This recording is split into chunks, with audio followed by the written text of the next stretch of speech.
Bonjour à chacun d'entre vous et bienvenue sur Séphiroth et compagnie. On se retrouve donc pour l'énergie des lions en ce qui concerne le mois de mai et j'espère que vous allez tous bien. Je vais vous envoyer plein de jolies énergies, de la bonne humeur, du... voilà. Waouh, l'impératrice. La bonne humeur, une belle énergie d'équilibre aussi dans votre vie, que vraiment vous puissiez vous sentir en pleine forme. Voilà.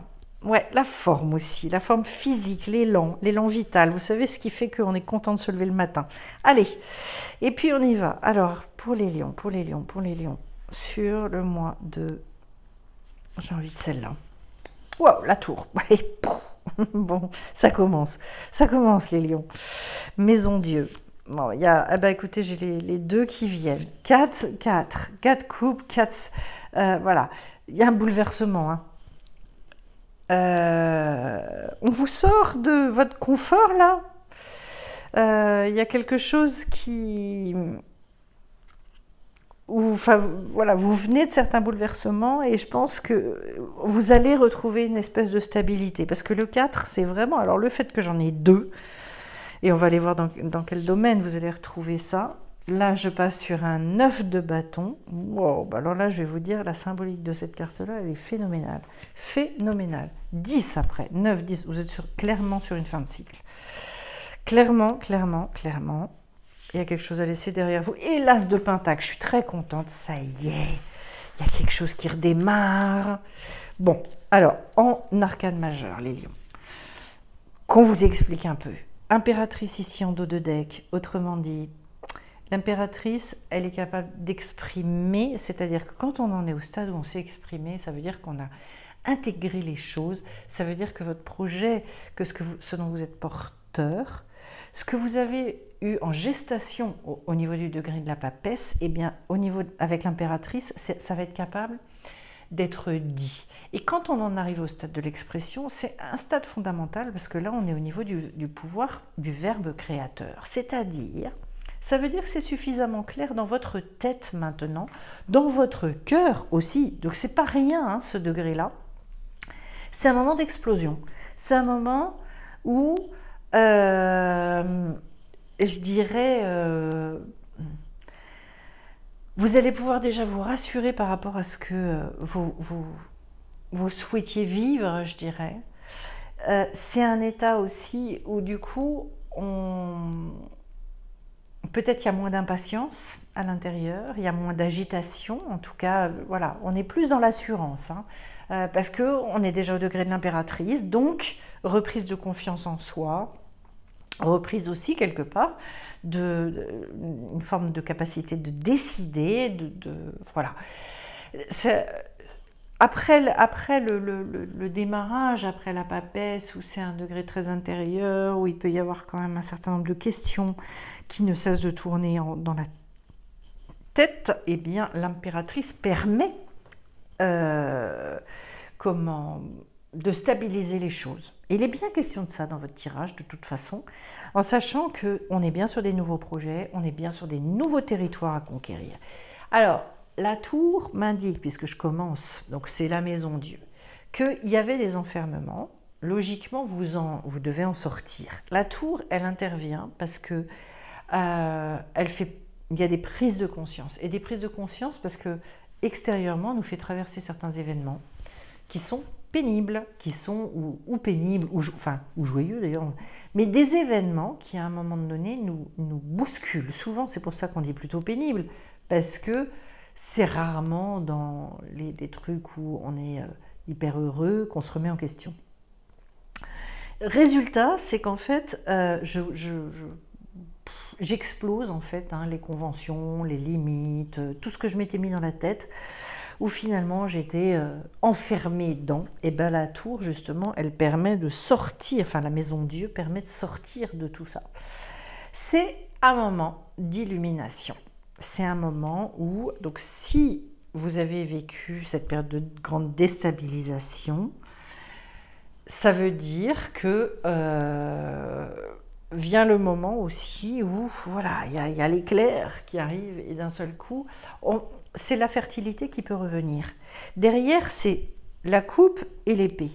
La coupe, c'est tout ce qui va représenter votre monde affectif, enfin émotionnel, on va dire. Le monde émotionnel ici, qui peut retrouver une stabilité, quelque chose de plus serein avec vous-même. J'allais dire un moment où, comment, on va être capable de réenvisager de construire certaines choses, où on reprend confiance aussi en soi, où à nouveau on se dit bon allez, j'ai le potentiel, j'ai la possibilité de, etc.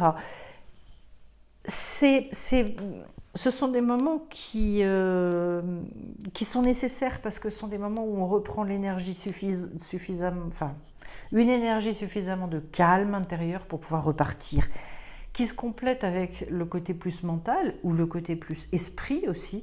Moi, j'aime bien voir les deux dans la carte de l'épée. L'esprit, c'est-à-dire, grosso modo, voilà, l'âme vraiment. Le 4 d'épée, c'est un moment aussi de plus grande sérénité, où là, les idées se stabilisent, où on arrive à plus de maturité au niveau intellectuel. Et donc, il y a un esprit pratique qui va permettre soit d'agir concrètement, soit de s'organiser, soit... En tout cas, un moment de régénération, un moment où on s'ancre. Voilà. Ce qui est intéressant, parce que comme on est quand même sur du projet, on est quand même sur des choses qui sont amenées, enfin des choses nouvelles qui doivent arriver, pour moi, c'est vraiment la clôture. Je clôture quelque chose. Et les 2 degrés que j'ai de bâton qui représentent quand même beaucoup la créativité, l'énergie créative, sexuelle, etc. J'ai le 9 et le 10. Le 9, pourquoi je vous disais que c'est un degré très fort, c'est parce que c'est le degré qui dit je choisis entre la vie et la mort. Donc rien que ça. On est... Voilà, ça, c'est comme quelque chose de très puissant. Et donc en fait... là, c'est une fin de cycle qui est très forte intérieurement. Ça veut dire que vous avez réussi puissamment dans un domaine, que vous êtes allé au bout de quelque chose. Alors pour certains, ça peut être justement le fait de voir le bout du tunnel à un moment et de sentir que le but est extrêmement proche. Pour moi, je le vois vraiment comme quelque chose qui demande à se renouveler, parce que du 9, je passe au 10, et que le 10, en fait, m'amène vers d'autres centres d'intérêt. C'est-à-dire, en fait, ce moment où j'ai une personne, par exemple, je rencontre beaucoup de gens, ils ont été, enfin des femmes notamment, qui ont été infirmières ou qui ont été des fois secrétaires médicales ou des choses comme ça, puis qui à un moment donné, j'ai rencontré une femme qui travaille maintenant dans... l'aide pour des femmes enceintes ou des femmes qui sont atteintes de cancer, ou voilà, parce qu'elle a vu comment elles étaient traitées et que finalement elle s'est formée pour permettre à ces femmes-là de vivre les choses mieux, de vivre la transition déjà, d'accueillir certaines nouvelles, ou bon, voilà. C'est très très intéressant de voir comment certains cursus à un moment donné bifurquent et arrivent à... Alors soit on passe à l'enseignement, soit on passe à un métier qui va aider des gens qu'on a pu côtoyer très différemment avant. C'est vraiment ça le 10 de bâton. Et vous voyez que derrière, ça m'intéresse beaucoup, j'ai l'as de pentacle, et que cet as sont des nouvelles opportunités. C'est le tout potentiel est dans la matière. C'est très fort. Autrement dit... il est question là beaucoup de territoire, de la place que j'occupe dans ce monde, donc que ce soit au niveau de votre vie familiale, au niveau de votre vie professionnelle, de l'argent, etc. Ce sont des nouvelles potentialités qui arrivent. Qu'est-ce qu'à un moment donné, en fait, je questionne dans ma vie, dans des aspects extrêmement concrets de votre existence. Qu'est-ce qui a besoin d'être remis en question et qu'est-ce que je dois manifester maintenant dans ma vie? Et en fait, vous êtes bousculé, on vous bouge là-dedans, en sachant qu'il y en a qui ont forcément déjà réfléchi, parce qu'avec le degré de l'impératrice, il y a eu un travail de mûrissement intérieur. Mais qu'à un moment, en fait, il faut retrouver suffisamment de rassurance en soi, suffisamment de régénération pour oser se relancer, oser finir un cycle pour en redémarrer un autre. Il est très clair, hein, votre tirage, extrêmement clair. Pour le compléter, je vais aller prendre dans l'oracle bleu. J'aime bien aussi cet oracle-là, qui fait très très différemment. Ça fait très longtemps que je ne l'ai pas utilisé. J'ai le travail. Donc vous voyez, on est sur probablement quelque chose qui concerne plus l'aspect professionnel, en sachant que ce sont des tirages généraux de toute façon, donc bon, voilà. Mais il y a, en termes créatifs, manifestement, pour certains d'entre vous au moins, donc des questionnements puissants et qui trouvent, j'allais dire, une porte de sortie, comment... Mais vous voyez que, je vais finir avec ça, en fait, la fin du cycle créatif et ce qui sort derrière, c'est très en lien avec le fait de vous rassurer, le fait de revenir à vous, d'être dans cette espèce de retour à soi, de régénération. Ça va beaucoup vous aider. On vous parle d'un cadeau. Bah, je ne suis pas étonnée parce que pour moi, la maison Dieu, il y a des gens qui disent « Oh là là, mon Dieu, catastrophe, oh là là, la maison prend feu ». Pas du tout. Pas du tout. On est bel et bien dans le fait, à un moment donné, de sortir de l'enfermement. Et pour moi, c'est un cadeau. Un cadeau, de toute façon, ça veut dire que vous êtes soutenu. Un mariage céleste. Donc là, ben voilà, je vous disais, vous êtes soutenu, ben oui. Et après, la carte de l'illusion. Alors, donc au niveau du travail, ben, je ne vais pas énormément commenter parce qu'il n'y a pas 10 000 choses à dire. En revanche, la carte du cadeau, c'est super parce que c'est tout ce qui arrive, vous savez, par surcroît. C'est-à-dire, vous avez fait votre part, vous avez mis un certain nombre de choses en place, puis à un moment donné, il y a ce qui arrive par surprise. Comment j'ai une citation, mais qui est trop compliquée, de Jan Kelevich, qui, je pense à ça dans ces circonstances-là, parce que il dit voilà, on fait tout un tas de choses, et puis à un moment donné, on lâche prise, et il y a ce qui arrive, comme à la fleur sa jeunesse, c'est par surcroît. Voilà, c'est-à-dire, je m'y attends pas, la surprise arrive, et du coup, on vous dit avec cette carte que le moment de saisir sa chance est arrivé. C'est là qu'il faut aller se dire, allez, fouf, je chope à la volée, en fait. Et vous voyez d'ailleurs, l'As de Pentacle, ce sont quand même des belles opportunités, hein, dans la vie aussi. Donc soyez très attentifs aussi à ça. D'autant plus que le mariage céleste m'indique qu'il y a quand même... Alors, là, dans ce jeu-là, on est beaucoup plus sur quelque chose de l'ordre de la rencontre qui se solde, enfin qui est... comment dire,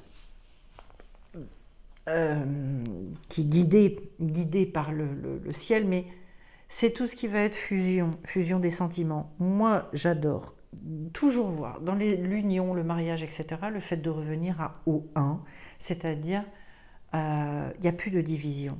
Donc si je fais un avec moi, ça peut parler d'association, ça peut parler de plein de choses, le mariage céleste, mais quelque chose qui de toute façon va être juste et qui va permettre, quand on est unis, eh bien on a la bénédiction. La malédiction est toujours associée à la division. Et tant qu'à l'intérieur de soi, on n'est pas au clair non plus. Donc pour moi, et c'est ça, dépasser l'illusion. Vous savez, en ce moment, et enfin de tout temps, on nous a toujours appris, on nous a toujours dit que ah bah il y a les circonstances, il y a comment on appelle ça, on appelle ça le contexte, voilà, le contexte économique, le contexte machin, etc., etc. Et qu'en fait, il y a des choses qui ne sont pas faisables parce que de toute façon, voilà, entre la fin du monde, l'écroulement de la monnaie, le truc, le bidule, si on écoutait, en fait, il faudrait aller vivre dans une grotte et bon. En attendant la grotte, moi je pense qu'il y a aussi possibilité justement je crois encore à ça, à la possibilité de créer vraiment sa réalité. Donc de dépasser aussi le voile de l'illusion. L'illusion, il y en a deux types. Il y a soit ce qui est de l'ordre du fantasme, c'est-à-dire je décide de devenir telle ou telle chose alors que j'ai aucun don pour, ou j'ai pas la patience, ou Dites-vous que quand vous avez une volonté très puissante de faire quelque chose et que cette chose-là, vous n'avez pas les moyens de le faire, de deux choses l'une, soit votre volonté est tellement forte et c'est tellement juste que l'univers va vous apporter les moyens de, soit c'est pas le moment, soit c'est pas le lieu, soit, enfin, pour X raisons. Vous voyez que de toute façon, votre volonté, elle est brimée par les circonstances extérieures qui ne sont pas favorables et que vous n'avez pas les moyens de le faire. Eh bien, passez à autre chose. Et dites-vous, moi je garde ça dans ma tête, en arrière-plan, mais je ne vais pas me bloquer et m'interdire d'avancer, de continuer. Ça, c'est de l'ordre du fantasme. C'est je veux un truc qui n'est pas possible pour moi. Donc en fait, quelque part, je ne veux pas avancer. L'autre côté de l'illusion, c'est de se dire oui, on m'a dit que c'était pas possible.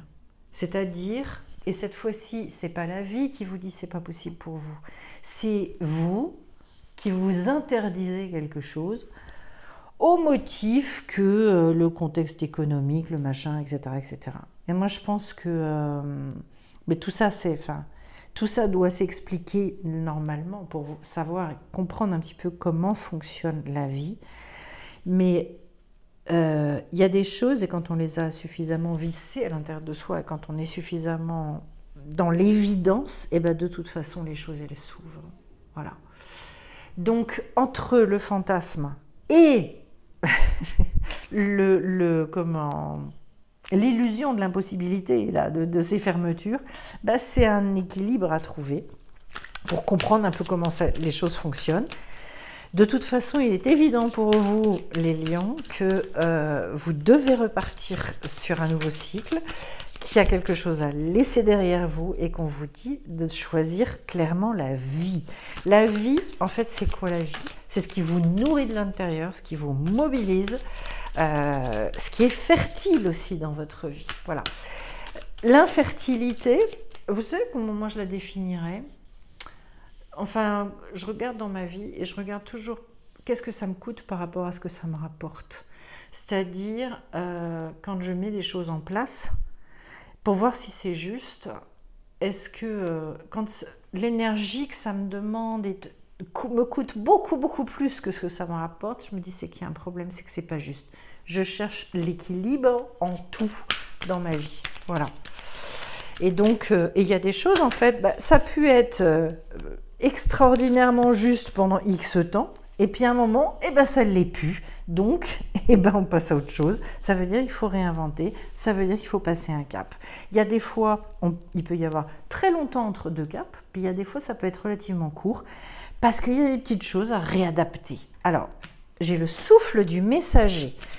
Donc, peut-être aussi tous ces signes de la vie. On va aller regarder un petit peu dans le livret qui m'intéresse. J'ai l'ange de la fidélité. Donc, pour moi, être fidèle à soi-même, fidèle à... Comment dire ? Pour moi, la fidélité, ça va beaucoup. C'est très en lien aussi avec une forme d'authenticité. Enfin, je veux dire, on va aller voir ce que ça recouvre. Je peux regarder un petit peu. Ah, alors ça, c'est pas une carte banale, celle-là. Bon, donc je commence par le messager. Le souffle du messager, le souffle, donc on est vraiment sur une nouvelle respiration et quelque chose qui vient murmurer à l'oreille pour faire en sorte d'arriver à vivre en harmonie avec soi-même, avec le monde. On vous dit que là, il y a des nouvelles importantes. Voilà, il y a une... On vous parle donc de la splendeur de l'âme qui se déploie avec générosité et qui vraiment va justement transmettre un modèle de valeur, etc. Cette carte-là, elle est là pour vous apporter vraiment un soutien pour dénouer une situation. Éclairer le chemin spirituel des âmes qui attendent des réponses. C'est-à-dire, est-ce que Là, la question à laquelle vous devez être très attentif et ou attentive, c'est qu'est-ce que j'ai d'important à dire. Intéressant aussi parce que l'impératrice est dans la communication, elle est dans le verbe, je vous l'ai dit au départ. C'est d'ailleurs un personnage ici sur la carte qui accompagne tous les orateurs, que les personnes porteuses de messages pour leur permettre de soigner leur élocution. Elle vous met en garde contre l'orgueil mal placé, bon ça oui. Cette fée vous inspire à aller au-delà de vos capacités de communication et demande tolérance et adaptation pour un discours harmonieux. Écoutez le souffle divin qui vous anime, il est votre vérité intérieure. Donc très en lien avec cette vérité. Alors vous voyez, bon, fidélité, vérité, on est sur des notions quand même relativement proches, parce que pour moi, être fidèle à soi-même, c'est justement être dans sa vérité. J'aurais du mal à dire d'ailleurs, je crois que la fidélité à soi-même, ça demande beaucoup de courage. Voilà. On peut être vrai avec soi et pas forcément l'exprimer à l'extérieur. Dans la fidélité, ça veut dire que vis-à-vis de l'extérieur, je suis obligée finalement d'être extrêmement ancrée et de me montrer comme je suis. Voilà. Il est question, oui, de rejeter tout ce qui est artificiel, tout ce qui est superficiel aussi, et de rester beaucoup fidèle à ses croyances. Moi, je crois que c'est dans la période que l'on vit, c'est quelque chose de primordial et de pas facile à assumer des fois. Voilà. Il y a des fois, de toute façon, c'est la sagesse de se taire. Hein. Honnêtement, ça dépend qui on a en face de soi. Moi, je pense qu'il y a des fois aussi, on n'a pas de temps à perdre. Voilà. On n'est pas là pour convaincre quiconque et on n'est pas là pour faire du prosélytisme. Donc, il y a des fois, il faut mieux se taire. Mais il y a des fois, c'est intéressant d'incarner vraiment qui on est.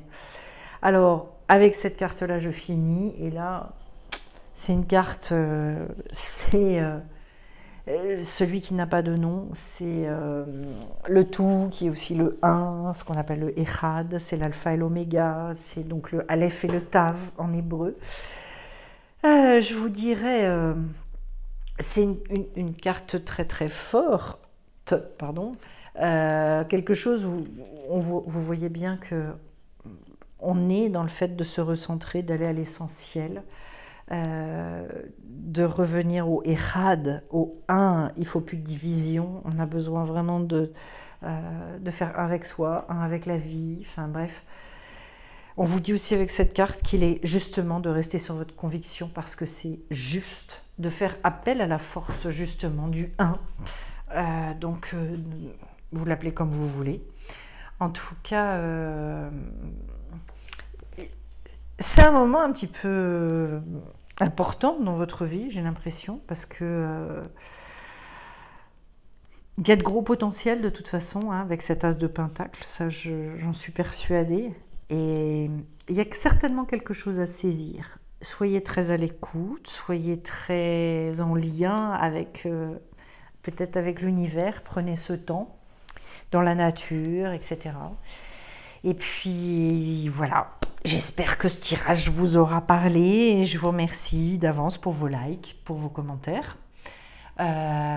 Sous la vidéo, je vous mets en descriptif donc les nouvelles formations qui vont démarrer.